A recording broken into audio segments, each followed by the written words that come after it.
not a YouTuber, just like making videos. And I guess I'll talk about this Cliven Bundy. Hey dude, watch your mouth. Watch your mouth, or I'm going to have to come down there and smack you in your face.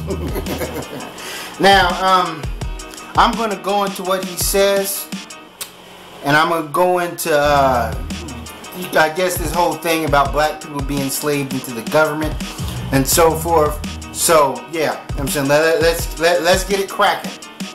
Now, first of all, there's already, in which I already knew, there's already house Negroes and non-white people agreeing with this guy, even though some may say he's still admit that he's a bigot, but they kind of understand where he's coming from. Let me roll this clip. So I woke up this morning to a ton of hysteria online about these comments that the Nevada rancher Cliven Bundy apparently made about black people. I'll read what I found online to you. This is what he apparently said. He referred to black people as Negroes. He said they abort their young, they put their young men in jail because they never learn how to pick cotton. And I've often wondered, are they better off as slaves picking cotton and having a family life and doing things, or are they better off under government subsidy? They didn't get no more freedom, they got less freedom. It's an awkwardly made point.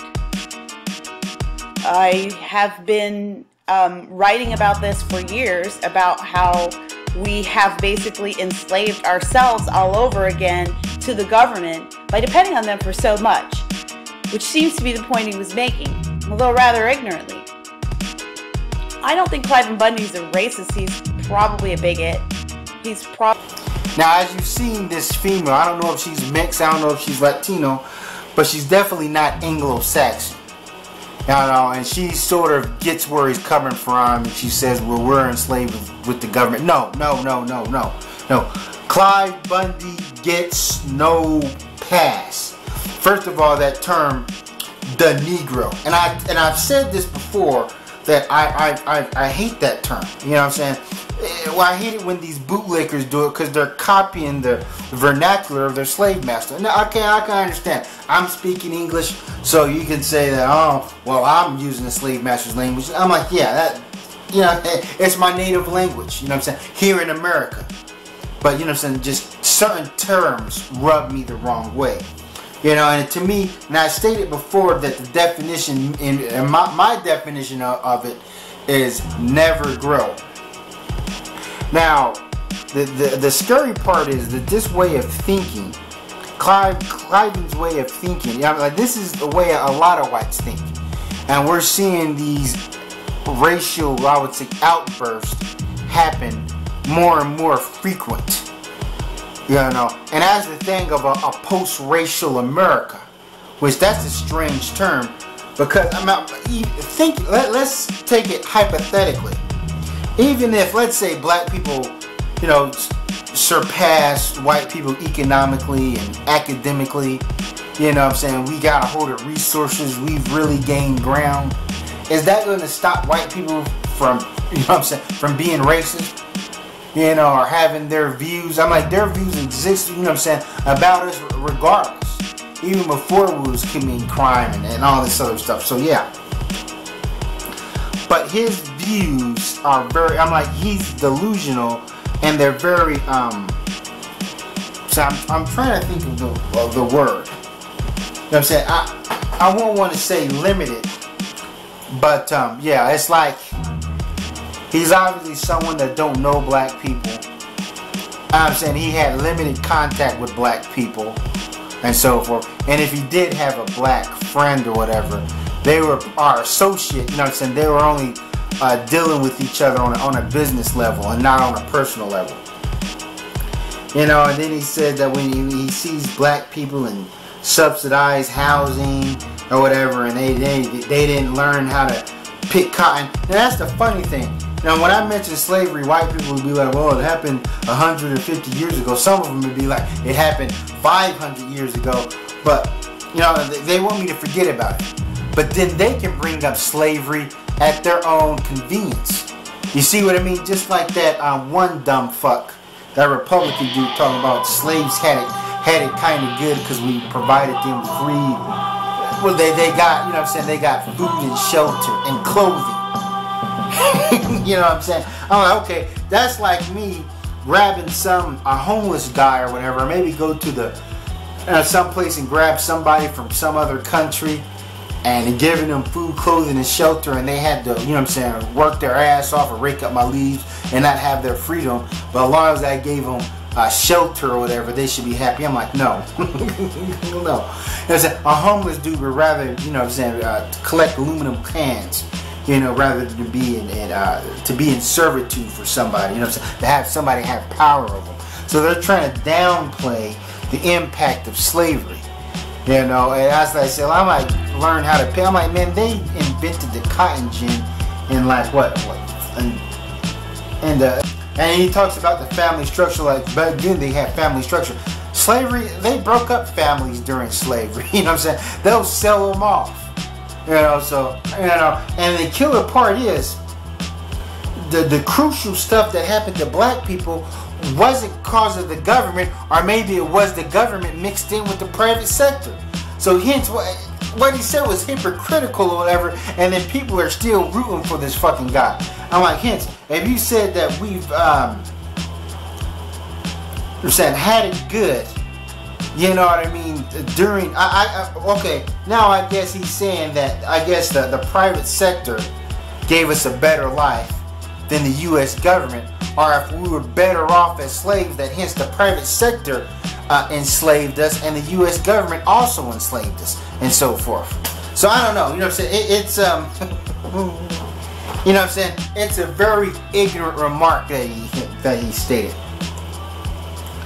Now, I'm going to go into this. Now, this guy had his claim to fame because I guess he had a standoff with the federal agents, federal marshal, over land dispute. You know, even though this guy owed a whole bunch of money in taxes. Now, I think about the situation, and in this situation, I'm like, this guy was, now he's an international celebrity or whatever.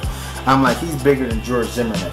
Now, I think about the situation in the Oka crisis that happened in Canada with when the Native Americans there, I won't call them up, but the Mohawk Nation, I said, had a standoff against the Canadian government, the French Canadian government or whatever, over a land dispute, whatever. And you know what I'm saying, people, even though this happened in 1990, it wasn't like this international news. I can understand it was before the internet, even though they made a movie about it. I just recently heard about the Oka crisis. I hope I'm saying that right. Just recently, just on the internet one day. But you know what I'm saying, I'm like, Amy Fisher was big. But I guess these Native Americans were fed up with with their government or whatever, and it was a call to arms. They grabbed their guns, they flipped over cop cars and shit like that, and they said, man, we ain't going without a fight. It was a standoff that happened that lasted around 75 days. And from what I hear, the Mohawk Nation got, even though they went to the negotiating table, ultimately got fucked over. You know what I'm saying? That they weren't happy with the end result. You know, but you're not going to hear about that. You know, you're going to hear about it on my channel. But this standoff this dude had with these agents for a couple of hours. Now they're looking at him as the big heroes or whatever because it was a white dude. You know what I'm saying? The Oka crisis was non-white people going up against white people. So who do you think white people are going to cheer for? Now, this whole thing about the government, and I mentioned this before about, you know what I'm saying, the big daddy government, we're standing up against the big government. Thing is with the government, you know what I'm saying, we love our government when we need them, but when there's not a time of crisis, we can care less about them, and so forth. And I think about the old days, the pioneer days, when Geronimo Pratt and the Apache Indians was giving these white people hell. You know what I'm saying? When they were sticking their tomahawks up their asses. You know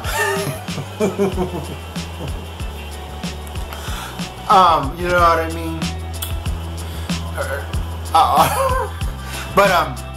Yeah, they relied on the blue coats. You know what I'm saying? That the U.S. cavalry came and helped wiped out the Native Americans So these prosperers, these people that had their wagons headed west, these farmers that were taking over the land could be protected, that needed help for fighting this vicious battle or whatever.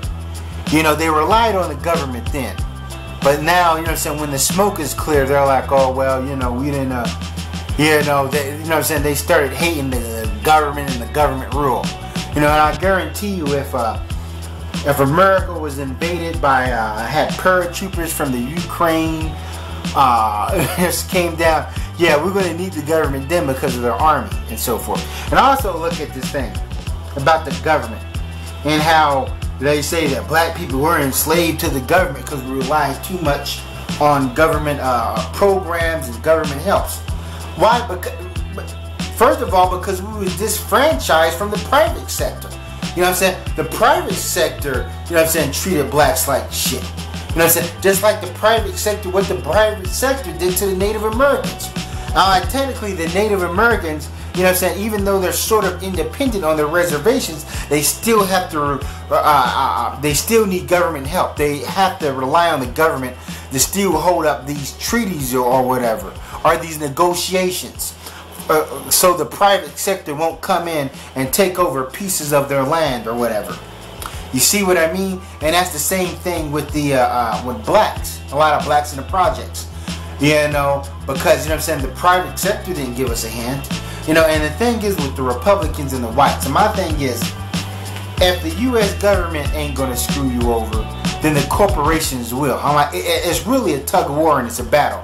And a lot of the government, the corporations, you know what I'm saying, they rely on the government, you know what I'm saying, to get government kickbacks and so forth. Like these corporations are funding these politicians or whatever. And the corporations, trust me, they do not have our best interests at heart, man. It's a tug of war of power, you know, that people don't understand. That people think that that these corporations will help us out, that they won't screw us over and so forth. You know, and the thing is with blacks, that we're constantly thrown in this burrow of these people that are just all living in the projects. Like this dude said, black people, they're sitting on the porch and they're abandoning their babies and aborting their babies. Shit, white people do the same thing too. You know, and the thing is, our whites put us in this position and so forth. You know, and then and then they sit there and they complain like, I'm like, it's completely, I'm like, this dude is ignorant. You know, I'm like, people are just, I'm like, I guess they say, ignorant is bliss. You know what I'm saying? I lost my spot here. I need to really start maybe writing down my speeches. But yes, as I said before, and the thing is, with black, like he says, we all sitting on a porch or whatever, and I'm like, oh, black people can't stand on a porch. You know, I'm like, I don't know the reasons why these guys are standing on the porch. Maybe they're maybe it's they had a long, hard day working, and they just want to sit there on their porch. Now the thing is, black people are constantly looked at as lazy, no matter how hard we work. We work 16 hours a day, but as soon as we want to lounge in the attic, they say, oh, that's lazy. The lazy and the shiftless Negro. You know what I'm saying? Like, we have to be, we gotta stand at attention each time we see a white person or whatever. You know what I'm saying? Like, they already have just these negative connotations about it. So I'm like, it's like nothing we can do will please these people. Now, and I can understand why blacks are vexed and angry at a lot of the blacks who are living in the projects being lazy, because we don't want to be a stereotype or thrown in that same category. But hence, the thing is with whites love to cover up what they do, or they don't air out their dirty laundry. Like, for instance, when I was living in upstate New York, I used to see whole projects filled with white people. There's a reason why whites vote Democratic, because a lot of them get handouts too. A lot of them live in the projects too. You know, like I said, the city that I went to high school at, the town, I would say, yeah, there was projects filled with whites. You know what I'm saying? There was just no jobs up there. You know, and even when I went to college in Utica, we used to have this projects where half of it was black and half of it was Russian immigrants, Bosnians, white people, even though they just came off that tugboat, they were white people living off the system. Some of these white people didn't even have a green card yet. They weren't even legal citizens, but they were already living in subsidized housing. You won't see this stuff because white people, they don't paint this picture. Just like you know what I'm saying, they won't give you this image, and this image exists. Just like jail cells filled with white people. And so even when I worked at a jail, I admit the majority of it was black, but I remember there were specific dorms, and all you would see in these dorms were white people, and they can sit up there and say, I'm like, as if white people aren't, you know, aren't relying on the big daddy government and so forth. And yeah, and as I said, the conditions were black. I'm like, man, when we were first released out of slavery, we didn't ask for a handout, we didn't ask for welfare or whatever. It's just that we had Jim Crow law, we had all types of social engineering. You know what I'm saying? They destroyed Black Wall Street. A lot of blacks were Republicans. There was something about white people's hypocrisy when it says that when they feel that they don't have to rely on government. And I think about the police force, you know, and how white dudes love this guy for standing his ground or whatever. But when blacks stand their ground or want to protest against the cops, and when police officers violate our rights, and how white people, and you know what I'm saying, these silly black Republicans, you know what I'm saying, vouch for the police officers or you know what I'm saying, in this circumstance, you know what I'm saying, they feel that the officers are right. And so they don't care about the freedom or the power of the government. And then when it comes to the police force, how white people rely on the cops and will call the cops at a drop of a dime when it comes to shit. And what are the cops? What are the cops? The cops are the government. You know what I mean? State government, federal government, and that's what they represent. I forget what president. There was some president, I can't recall his name right now, back in the olden days, and he was completely against the idea of states and counties having their own police. He said he feels that allowing these states to have their police force is allowing them to have their own little private army. Because that's not what America was about. I mean, white people left Europe to get away from that. But I guess when it comes to brown and black people, you know what I'm saying, they're just like, okay, you know what I'm saying? You see what I mean? You know, all the cops, they're not opposed to this this idea of law enforcement. You know what I'm saying? I've given law enforcement dang near all this power. You know, dang near unlimited power. So I see the hypocrisy there. It's just a big hypocrisy when it comes to white people, when it comes to black people, and so forth, or non-white people. That's all I want to say. Thanks for watching. Sally forth.